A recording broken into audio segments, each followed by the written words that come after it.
हमारे देश में 26 जनवरी को गणतंत्र दिवस के रूप में मनाया जाता है। इसके चलते देश में जगह जगह देशभक्ति व रंगारंग कार्यक्रमों की धूम मची हुई है। ऐसा ही एक प्रोग्राम दिल्ली के द्वारका स्थित CCRT कैंपस में बने सभागार हॉल में 26 जनवरी के उपलक्ष्य में रखे गए 3 दिवसीय प्रोग्राम के चलते आज दूसरे दिन 25 जनवरी 2023 को सर्व समावेशी रंगारंग कार्यक्रम का आयोजन हुआ, जहां दूर दूर से आए कलाकारों ने तरह तरह के रंगारंग कार्यक्रमों की प्रस्तुति दी। इस मौके पर CCRT के अध्यक्ष डॉक्टर विनोद नारायण इंदुरकर व निर्देशक ऋषि वशिष्ठ के अलावा अन्य अधिकारीगण भी मौजूद रहे। इसी के चलते हमने CCRT के अध्यक्ष डॉक्टर विनोद नारायण इंदुरकर जी से आज के प्रोग्राम व CCRT के बारे में जानकारी ली। आइए देखते हैं हमारी सिटी एक्सप्रेस न्यूज की ये रिपोर्ट। अगर वीडियो अच्छी लगे तो वीडियो लाइक व शेयर के साथ चैनल को सब्सक्राइब करें। धन्यवाद। नमस्कार, मैं सोनू जी स्वागत करता हूं आपका सिटी एक्सप्रेस न्यूज़ में। आज हम मौजूद हैं CCRT में और हमारे साथ हैं डॉक्टर विनोद नारायण इंदुरकर जी, जो कि CCRT के अध्यक्ष भी हैं। आइए जानते हैं, आज एक बहुत ही बेहतरीन प्रोग्राम था CCRT में, उस प्रोग्राम के बारे में जानते हैं। सर, स्वागत है आपका सिटी एक्सप्रेस न्यूज़ में। नमस्कार। तो सर, जो आज प्रोग्राम की जो रूपरेखा थी और बहुत ही अच्छा प्रोग्राम जो दर्शाया गया लोगों को, तो उसके बारे में ज़रा बताएँ। आज जो यहाँ पर हमारे यहाँ प्रोग्राम हुआ है, तो इसमें हमने पहले से सोच के रखा था कि ये प्रोग्राम सिर्फ कोई एक आइटम इसमें नहीं होगा। जितने आर्ट फॉर्म्स और जितने फोक डांसेस हम उसमें उसका समावेश कर सकते हैं, उनको हमने समाविष्ट किया। और देश के अलग अलग कोने से आर्टिस्ट आए थे और उनको एक समा में बांधने की हमने कोशिश की। अलग अलग प्रकार के डांसेस देखने को मिले, क्लासिकल डांसेस कुछ देखने को मिले, कुछ फोक डांसेस देखने को मिले। और ये हमने इसलिए किया कि आज कल हमारे यहाँ पे गणतंत्र दिवस है, तो उसकी पूर्व संध्या में हमने भी कुछ तो भी कार्यक्रम करना चाहिए, एक अच्छा कार्यक्रम करना चाहिए। आर्ट और कल्चर को लेके हमने भी कुछ करना चाहिए, इस उद्देश्य लेके आज का ये कार्यक्रम हमने आयोजित किया था। रानी जी ने जो डायरेक्शन दी थी ये सारे कार्यक्रम को, सबको इकट्ठा किया और जिन कलाकारों में इसने काम किया है, उन्होंने इतने बेहतरीन तरीके से इस कार्यक्रम को हमारे सामने रखा, हमारे सामने प्रस्तुत किया कि दर्शक देखते ही रह गए। उसमें दिव्यांग भी लोग थे जिन्होंने एक अलग टेक्निक का उपयोग किया और उस टेक्निक के माध्यम से हमारे सामने जो प्रस्तुति की वो देखने लायक थी।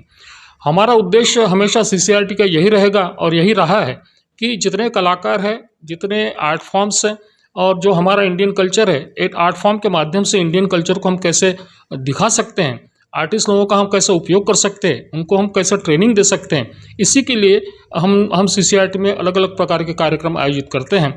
और हमने तो अभी ये भी सोच के रखा है कि आने वाले दिनों में हमारे यहाँ पे एक खुला रंगमंच भी बनेगा। हमारे यहाँ पे हमने सोचा है कि एक कलाग्राम भी बनाएंगे और गुरुकुल पद्धति से यहाँ पर आर्ट, कल्चर और एजुकेशन ये सिखाया जाएगा। तो ये हमारी एक मनीषा है और इस दिशा में भी हम काम कर रहे हैं, ताकि और भी कलाकार जो है पूरे देश के वो एक साथ यहाँ पर इकट्ठा हो सके और इस प्रकार के जो रंगारंग कार्यक्रम है, जिसमें उनको ट्रेनिंग भी मिलेगा, सीखने को भी मिलेगा, सिखाने को भी मिलेगा और इस प्रकार से जो दर्शक है उनको बहुत अच्छे स्टैंडर्ड, बहुत क्लासिकल प्रोग्राम हम देने की कोशिश करेंगे। तो सर, जैसे कि ये 26 जनवरी आने वाली है, कल 26 जनवरी का है और यहाँ पर एक गणतंत्र दिवस के मौके पर एक तिरंगा भी फहराया जाएगा और 3 दिवसीय जो प्रोग्राम जो रखा गया था, कल यहाँ पर जो है कवि सम्मेलन रखा गया। आज यहाँ पर जो है तरह तरह के जो डांस परफॉर्मेंस वगैरह जो बहुत अच्छी तरीके से दी। और कल की क्या रूपरेखा है जो कि दर्शक देख रहे हैं, कल क्या होने वाला है? ऐसा है कि मूलतः CCRT जो है ये आर्ट, कल्चर और साहित्य, लिटरेचर में भी काम करती है। तो आर्ट के बारे में तो यहाँ पर अभी तक कई सालों से बहुत अच्छा काम होते आ रहा है। कल्चर को लेकर तो काम होता ही है, लेकिन इस समय अब हम ये भी सोच रहे हैं कि लिटरेचर को भी हम उसमें भी काम करेंगे। और जो इसलिए कवि सम्मेलन यहाँ पे आयोजित किया गया था, आर्ट के भी प्रोग्राम्स होते हैं। कल जो 26 जनवरी को जो यहाँ पर गणतंत्र दिवस यहाँ पर हम मनाएंगे, उस समय हमारे यहाँ पे वो जो झंडा वंदन जो होता है वो तो होएगा, लेकिन उसके साथ में भी हमने कुछ कार्यक्रम भी रखा हुआ है। जो हमारे यहाँ पे आर्टिस्ट पढ़ने को आते हैं, जो यहाँ पर वर्कशॉप होता है, वर्कशॉप में जो ट्रेनिंग दी जाती है, तो वो आर्टिस्ट भी यहाँ पर कल अपना कार्यक्रम प्रस्तुत करेंगे। तो सर, जैसे कि देखा गया था कोरोना के बाद में बहुत सारी जो ज़िंदगी थी ठहर सी गई थी और फिर अब दोबारा से धीरे धीरे पटरी पे आ रही है। वहीं CCRT भी कहीं ना कहीं बीच में ठहर सी गई थी। जो प्रोग्राम जिस तरीके से होते थे, अब वो जो है एक ऑनलाइन का रूप ले लिया था। लेकिन अब धीरे धीरे CCRT में बहुत से अच्छे प्रोग्राम्स भी करे जा रहे हैं और जो ज़मीनी स्तर पर भी काम किया जा रहा है। और आप आए जब से एक अलग तरह का माहौल सीसीआरटी में एक अलग से और भी उभर करके सामने आया है। तो आप अपने बारे में थोड़ा-सा बताएँ दर्शकों को जो देख रहे हैं कि आप किस फील्ड से हैं और बैकग्राउंड क्या है आपका? खुद के बारे में बताना अच्छी बात नहीं होती, फिर भी मैं बताऊँगा। मूलतः मैं थिएटर से जुड़ा हुआ हूँ। कई साल से मैं थिएटर कर रहा हूँ, करीब-करीब 40 साल हो गए। मैंने 60 से ऊपर नाटक डायरेक्ट किए हैं। प्रोडक्शन भी किया है सबका। एकेडमिक्स में भी मैंने बहुत काम किया है, रिसर्च बहुत किया है। मैं आपको बता दूं कि मेरे अंडर में 27 लोगों को पीएचडी मिल चुकी है, परफॉर्मिंग आर्ट्स और विजुअल आर्ट्स में। और आर्ट ऑफ एक्टिंग में मुझे डीलिट प्राप्त है, तो उसमें भी मैंने बहुत काम किया है। तो जहाँ आर्ट का एकेडमिक्स होता है, वहीं आर्ट का परफॉर्मेंस भी होना चाहिए, इस बात को मैं मानता हूँ। तो इस बात को लेकर मैंने बहुत सारे प्रोडक्शंस किए हैं, बच्चों को लेकर के किए हैं। और प्रोडक्शन करते समय उनको जो थिएटर का जो एकेडमिक्स होता है, वो भी मैंने हमेशा सिखाया है। तो डांस, ड्रामा, पेंटिंग, म्यूज़िक, इन सभी आर्ट फॉर्म में सब लड़कों को एक एस्थेटिक्स नाम का जो सब्जेक्ट है, सौंदर्य शास्त्र, वो भी मैं पढ़ाता हूँ। तो इसमें क्या हो जाता है कि एक एकेडमिक्स, परफॉर्मेंस, प्रोडक्शन और उसके साथ-साथ उसका एस्थेटिक्स, कम्युनिकेशन, फिर ऑडियंस को समझना, ऑडियंस को समझाना। तो एक प्रोडक्शन जो होता है, जो राइटिंग से शुरुआत होती है उसकी, लेकिन सिर्फ राइटिंग करके होता नहीं। राइटिंग करने के बाद में उसका प्रोडक्शन होना चाहिए स्टेज पे, या जैसे फिल्म में यदि काम करते कैमरा सामने, तो उसका प्रोडक्शन होना चाहिए। तो राइटिंग से लेके तो प्रोडक्शन तक, और प्रोडक्शन होने के बाद में ऑडियंस तक, ये जो एक प्रवास होता है कला का, ये प्रवास पूरा का पूरा करने का हमेशा मैंने प्रयास किया है। और दूसरा एक है कि जितने एक्सपेरिमेंट्स हमको करते आते हैं, वो सारे एक्सपेरिमेंट्स हमने करने चाहिए, ऐसा मैं मानता हूँ। फिर वो राइटिंग में एक्सपीरियंस हो सकते हैं, परफॉर्मेंस में हो सकते हैं, लाइटिंग में, सेटिंग में, टेक्निक में। जहाँ-जहाँ प हमको एक्सपेरिमेंट करने का मौका मिलता है, वहाँ वो एक्सपीरियंस हमने करने चाहिए, ऐसा मैं समझता हूँ।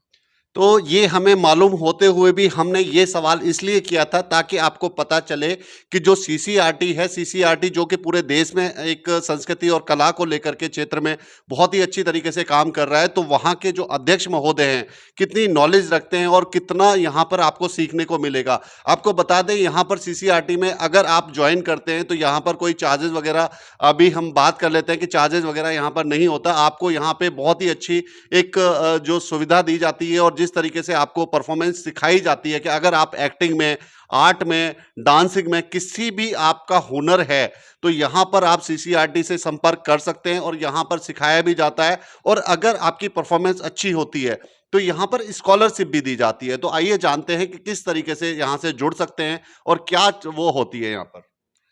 यहाँ पर जो कई सालों से ऐसा है कि यहाँ पर स्कॉलरशिप और फेलोशिप दी जाती है।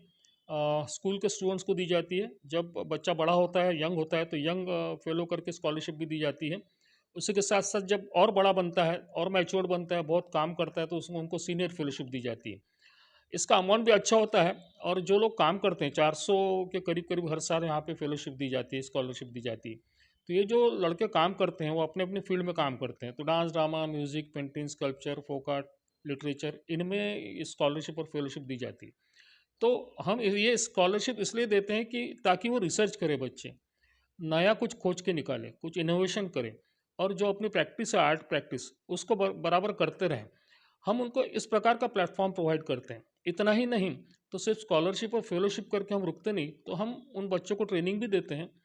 जो टीचर्स है स्कूल में और जो स्टूडेंट्स हैं, उनको भी यहाँ पर ट्रेनिंग दिया जाता है। रिसोर्स पर्सन्स हमारे यहाँ बहुत है। उन रिसोर्स पर्सन के माध्यम से हम टीचर्स और स्टूडेंट्स को ट्रेनिंग देते हैं।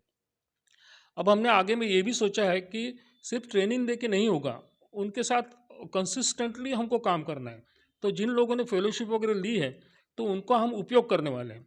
अब उपयोग कैसा करेंगे कि जैसा किसी को फेलोशिप यदि मिलती है, तो हम उसको कंपलसरी करने वाले कि हर 6 महीने में आपको वर्कशॉप लेना है। जिस एरिया में आप रहते हो, जिस रीजन में आप रहते हो और जिस फील्ड में आप काम करते हो, उस फील्ड का वर्कशॉप आपको कंपलसरी लेना है। तो आप सोचिए कि एक कैंडिडेट है जिसको 2 साल तक के हम देते हैं स्कॉलरशिप या फेलोशिप, यदि वो 6 महीने में 2 वर्कशॉप्स लेता है, तो वो 2 साल में कम से कम 8 वर्कशॉप लेगा। और ऐसे 400 आर्टिस्ट हैं, तो 400 आर्टिस्ट मिला के 2 साल में वर्कशॉप 3200 वर्कशॉप हो जाएंगे। तो 3200 वर्कशॉप का मतलब आप समझिए कि कहाँ तक ये कला पहुँच सकती है, ट्रेनिंग कहाँ तक पहुँच सकता है। तो सर, जो एक मेरा सवाल था ज़रूर कि भई जो लोग देख रहे हैं, सीसीआरटी से जुड़ने के लिए कोई चार्ज वगैरह होता है क्या? हाँ, यहाँ पर कोई चार्ज नहीं होता। क्योंकि ये जो ऑर्गेनाइजेशन है, ये एक तो ऑटोनॉमस बॉडी है, मिनिस्ट्री ऑफ कल्चर से जुड़ी हुई है, बल्कि उनकी ही ये उपज है। तो जो केंद्र सरकार होती है, वो कभी ये नहीं चाहेगी कि बच्चों से पैसे ले। तो ये सीसीआरटी एक भी पैसा लेता नहीं है बच्चों से, उलट स्कॉलरशिप देते हैं। और जो बच्चा यहाँ पे पढ़ना चाहता है, ट्रेनिंग लेना चाहता है, वो हम उसको प्रेरित करते हैं, उनको प्लेटफॉर्म प्रोवाइड करते हैं। तो ये निःशुल्क होता है, इसमें कोई पैसा नहीं लगता है। तो समझा आपने कि ये जो है केंद्र सरकार की तरफ से ये जो सीसीआरटी है गवर्नमेंट के अंडर में ये काम करती है और बच्चों को बहुत ही अच्छी शिक्षा प्रदान करती है। और यहाँ के जो बच्चे हैं, यहाँ से जो तैयार किए हुए बच्चे हैं, वो बहुत ही अच्छी जगहों पे जा करके और उनको बहुत अच्छा काम मिलता है। उनको जो हुनर प्रदान किया जाता है सीसीआरटी के द्वारा, वो बहुत ही अच्छा। और सबसे बड़ी बात कि अपना कल्चर को याद करके जो है अपना कल्चर को आगे बढ़ा रही है। सीसीआरटी एकमात्र ऐसा वो है जो कि अपने कल्चर को साथ लेके चल रही है, जो कि भारत सरकार द्वारा एक सीसीआरटी जो संस्था है उसके द्वारा अपने जो भारतीय संस्कृति को आगे बढ़ा करके, चाहे वो जगह जगह से। और एक ये नहीं कि यहाँ पर दिल्ली में आप आकर के संसदीय जो क्षेत्र हैं और भी जो क्षेत्र हैं सीसीआरटी के, वहां पर भी आप जा सकते हैं। तो आइए जानते हैं कौन कौन से जगह आप जो है सीसीआरटी से संपर्क कर सकते हैं। सीसीआरटी वैसे तो यहाँ का मेन सेंटर तो यहाँ दिल्ली में है, द्वारका में, लेकिन इसके सब सेंटर्स भी है। और जैसे उदयपुर में हमारा सब सेंटर है, हैदराबाद में सब सेंटर है, दमोह में सब सेंटर है हमारा। इसके बावजूद हमारे जो रिसोर्स पर्सन्स होते हैं, चूंकि वो स्कूल के टीचर्स या कॉलेज के टीचर्स होते हैं, तो करीब करीब 700 से ऊपर ऐसे डिस्ट्रिक्ट्स है जहाँ पर हमारे डिस्ट्रिक्ट ऑफिसर, हम उनको कहते हैं, वो ऑलरेडी ट्रेंड लोग होते हैं। उनके द्वारा अलग अलग भागों में, यानी देश के अलग अलग प्रदेशों में, अलग अलग डिस्ट्रिक्ट्स में ये ट्रेनिंग दिया जाता है। तो कोई यदि किसी डिस्ट्रिक्ट का यदि होगा, तो वहाँ का जो एक डिस्ट्रिक्ट ऑफिसर जो हमारा होगा, उनसे यदि संपर्क करते हैं तो उनको वहाँ पर ट्रेनिंग दिया जा सकता है। हम लोग देते हैं, हम लोग एमओयू भी करते हैं बहुत सारे इंस्टीट्यूशंस के साथ। कई स्कूल्स के साथ में है हमारा। अभी हमने यूनिवर्सिटी के साथ में एमओयू करना शुरू कर दिया है। तो हमने एक डिसाइड कर लिया है कि आने वाले 3 महीने में हम कम से कम 75 यूनिवर्सिटीज़ और 75 जो अच्छे एजुकेशनल इंस्टीट्यूट्स है पूरे भारत के, उनके साथ में हम एमओयू करेंगे। एमओयू करने से ऐसा होगा कि हमारे रिसोर्स पर्सन वहाँ पर टीचर्स और जो स्टूडेंट्स हैं, उन यूनिवर्सिटी के स्टूडेंट्स और टीचर्स, उनको भी ट्रेनिंग देने का काम करेंगे, वर्कशॉप करेंगे, और इस प्रकार से आर्ट, कल्चर और लिटरेचर जो है, इसको एक बढ़ावा मिलेगा। तो सर एक चीज़ और थी कि जैसे कि एक्टिंग की यहाँ पे एक्टिंग हो गए, थिएटर हो गए, क्लासेस तो दी जाती हैं। क्या कुछ शॉर्ट फिल्म या कुछ इस तरीके से बना करके बच्चों को कैमरा का फेस कराया जाता है? हाँ, ये अब हमने सोचा है, क्योंकि क्या है कि अभी हम लोग कम से कम 5000 स्टोरीज इकट्ठा कर रहे हैं अनसंग हीरोज़ पर, और कुछ जो हमारे जो आर्ट फॉर्म है उसके ऊपर हम कुछ कहानियाँ इकट्ठे कर रहे हैं। तो 5000 कहानियाँ हम इकट्ठे करने वाले हैं अगस्त महीने तक। ये जो कहानियाँ इकट्ठी होने वाली है, तो इसका एक पब्लिकेशन भी होगा, लेकिन वो प्रिंट फॉर्म में होगा। हम उसके आगे बढ़ के हर हर जो कहानी है, क्योंकि अनसंग हीरोज़ की बहुत सारी कहानियाँ अभी इकट्ठा हो रही है। तो ये जो हीरोज़ अनसंग हीरोज़ है, इनके बारे में कहानियाँ लोगों तक पहुँचाना है। तो हम लोग उसके ऊपर डॉक्यूमेंट्री फ़िल्म्स भी बनाने वाले हैं।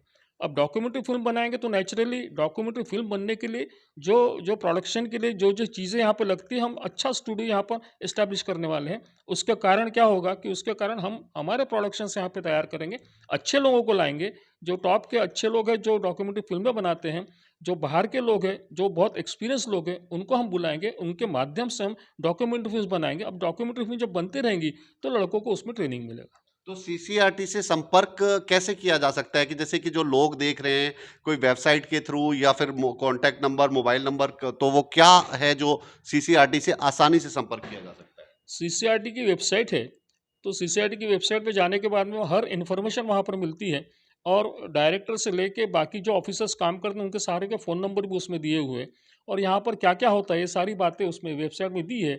तो मैं समझता हूँ कि यदि वेबसाइट पे, सीसीआरटी की वेबसाइट पे सिर्फ सीसीआरटी भी हमने बटन दबा दिया तो भी सीसीआरटी के बारे में पूरी इन्फॉर्मेशन मिलती है। तो मैं गुज़ारिश करूँगा लोगों से कि वो वेबसाइट पे जाएँ और सीसीआरटी के जितने प्रोग्राम्स होते हैं, उसका उद्देश्य है, उसमें हम लोग क्या-क्या करते हैं, वो सारी जानकारी उनको उसमें मिलेगी, तो वो ज़रूर उसमें जाना चाहिए लोगों ने। तो ये बहुत ही अच्छी जानकारी दी कि सीसीआरटी, मात्र आप गूगल पे सीसीआरटी लिखने से आपको सीसीआरटी के पेज वगैरह खुल जाएगा और वेबसाइट वगैरह क्लिक करके वहाँ पे बहुत ही अच्छी सारी A to Z जानकारी आपको सीसीआरटी की वेबसाइट पे मिल जाएगी। और हाँ, सीसीआरटी जो है वो आपके लिए काम कर रही है। हम जो यहाँ पर जो बैठे हुए हैं सीसीआरटी के जो लोग हैं वो सारे आपके लिए काम कर रहे हैं ताकि आप आएँ और यहाँ से कुछ सीख कर जाएँ, आगे बढ़ें। अगर आप नहीं आओगे तो यहाँ पर जो हम सिखा रहे हैं किसको, बहुत सारे लोग जुड़े हुए हैं उनको सिखा रहे हैं। आप भी यहाँ पर सीसीआरटी का जो है बहुत ही अच्छी जो सिखाई जाती है शिक्षा का जो है आप ग्रहण कर सकते हैं सीसीआरटी से, और बहुत अच्छे आप आगे जो हाथ का हुनर है आपको मिल सकता है। तो इसी के साथ मैं विदा लेता हूं। धन्यवाद।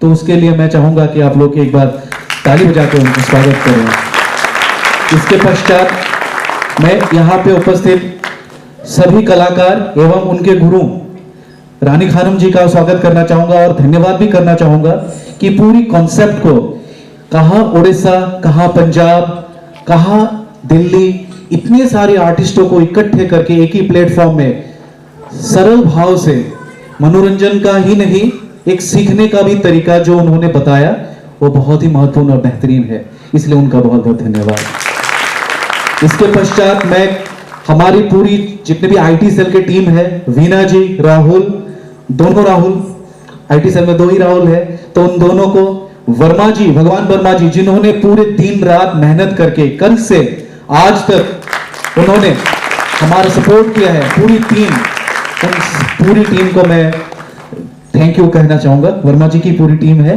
तो पूरी टीम को थैंक यू करना चाहूंगा। उसके पश्चात मैं अपनी टीम को भी धन्यवाद करना चाहूंगा कि हर मौके पर जितने भी तकलीफें हो, जैसे भी हो, आज लक्ष्मण जी मना कर रहे थे सर, लेकिन फिर भी उनके पाँव में इतनी तकलीफ होने के बावजूद भी वो सुबह आ पहुंचे थे। उनके सभी को, जितने भी हमारे स्कॉलरशिप फेलोशिप के बच्चे हैं और हमारे सहायक है, उन सभी को, वीणा जी थैंक यू, आप सभी को बहुत बहुत धन्यवाद। और इसके पश्चात हमारे ऑनलाइन ऑफलाइन जुड़े हुए जितने भी हमारे दर्शक श्रोता हैं उनको भी धन्यवाद करना चाहूंगा, क्योंकि एक आर्टिस्ट तभी सक्सेसफुल है जब उनके सामने ऑडियंस है। तो इसके लिए आप सभी का धन्यवाद। किसी का नाम नहीं ले पाया, अगर मुझे ध्यान नहीं रहा हो तब भी माफी चाहूंगा, लेकिन उन सभी के लिए मेरे धन्यवाद इस मंच से। Good night. एक नाम भूल गए हैं, मैं ले देता हूं। दिवाकर जी का भी बहुत बहुत धन्यवाद, बड़े अच्छे से उन्होंने इस कार्यक्रम को संजोया है। और मैं आप सबको कल भी आमंत्रित कर रहा हूं, कल 11:30 11:30 बजे हमारे लॉन्च में ध्वजारोहण है, जो हमारे माननीय अध्यक्ष महोदय डॉक्टर विनोद नारायण इंदुरकर जी के कमलों द्वारा होगा। और उसके बाद भी आपको एक रंगारंग कार्यक्रम कुछ हमारे छात्रवृत्ति धारकों का इसी ऑडिटोरियम, इसी सभागार में देखने को मिलेगा। आप सभी सादर आमंत्रित हैं। वैसे फेसबुक लाइव भी है कल, क्योंकि कुछ थोड़ा सा यातायात का मुश्किल होती है, तो उसके लिए आप ऑनलाइन भी जुड़ सकते हैं। शब्बा खैर, शुभ रात्रि, गुड नाइट।